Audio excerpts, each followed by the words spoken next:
एक बार की बात है। गौतम बुद्ध एक पेड़ के नीचे अपने शिष्यों के साथ बैठे हुए थे। तभी उनके एक शिष्य ने पूछा, तथागत, हम अपने क्रोध को अपने वश में कैसे कर सकते हैं?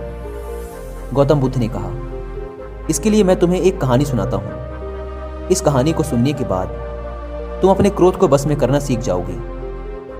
इसके बाद गौतम बुद्ध अपनी कहानी सुनाना शुरू करते हैं कि एक गांव में एक झगड़ालू औरत रहा करती थी।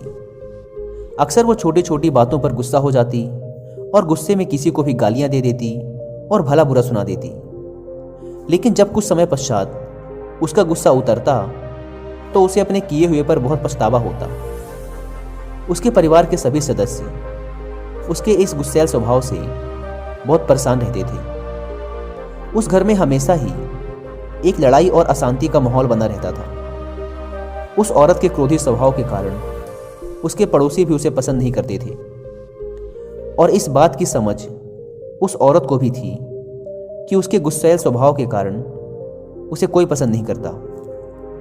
लेकिन चाह कर भी गुस्सा आने पर वह अपने आप को अपशब्द बोलने से रोक नहीं पाती थी। एक दिन एक साधु उस स्त्री के दरवाजे पर भिक्षा मांगने आते हैं। साधु को भिक्षा देने के बाद वह स्त्री बड़े ही मायूस मन से अपनी यह परेशानी उस साधु महाराज को बताती है।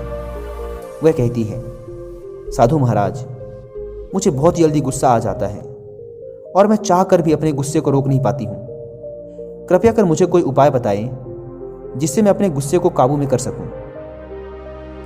वह साधु महाराज उस स्त्री की बात को बड़े ध्यान से सुनते हैं और फिर कुछ क्षण तक सोचने के बाद अपने झोले में से दवा से भरी एक बोतल निकालकर उस स्त्री को देते हैं और कहते हैं, मेरी बात को ध्यान से सुनो। यह क्रोध को वश में करने की सबसे अचूक दवा है।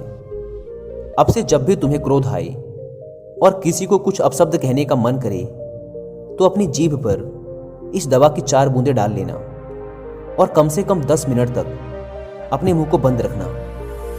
अगर तुमने 10 मिनट से पहले मुंह खोल लिया तो फिर इस दवा का कोई महत्व नहीं रहेगा और यह अपना प्रभाव नहीं दिखा पाएगी। यह कहकर वह साधु महाराज वहां से चले जाते हैं और इसके बाद से वह स्त्री साधु के बताए अनुसार दवा का उपयोग करना शुरू कर देती है।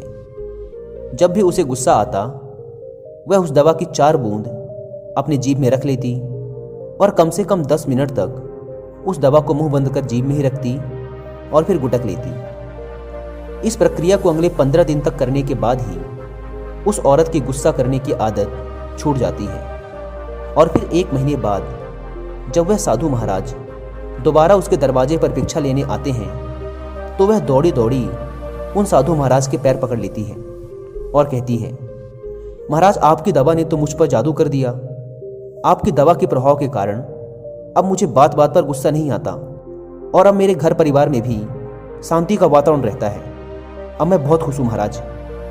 उस स्त्री के मुंह से यह शब्द सुनकर वह साधु महाराज मुस्कुराते हैं और कहते हैं, बेटी, उस बोतल में तो क्रोध की कोई दवा थी ही नहीं, बल्कि वह बोतल तो सिर्फ पानी से भरी हुई थी। तुमने अपने गुस्से पर काबू उस दवा की वजह से नहीं बल्कि चुप रहने की वजह से पाया है। इसके बाद गौतम बुद्ध चुप हो जाते हैं और फिर थोड़ा रुककर कहते हैं, गुस्से पर काबू केवल चुप रहकर ही पाया जा सकता है, क्योंकि गुस्से में इंसान अपने मुंह से अपशब्द उगलता है जो नए नए झगड़े और परेशानियों को जन्म देते हैं। इसलिए क्रोध के वक्त मौन धारण कर लेना ही क्रोध को बस में करने का एकमात्र तरीका है।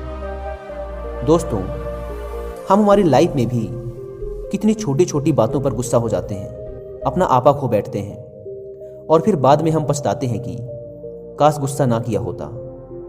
जब एक इंसान गुस्से में होता है तब उसका दिमाग काम करना बंद कर देता है, सिर्फ उसका मुंह बोल रहा होता है और फिर कई बार गुस्से में इंसान ऐसे शब्द बोल देता है जिनका उन्हें जिंदगी भर पछतावा रहता है। कई बार कुछ मिनटों के गुस्से के बस में आकर एक इंसान ना केवल मेंटल वायलेंस करता है बल्कि वह कई बार डेंजरस फिजिकल वायलेंस भी कर बैठता है, फिर जिसका परिणाम उसे अपनी पूरी जिंदगी भर भुगतना पड़ता है, जबकि गुस्सा तो केवल कुछ मिनटों के लिए था।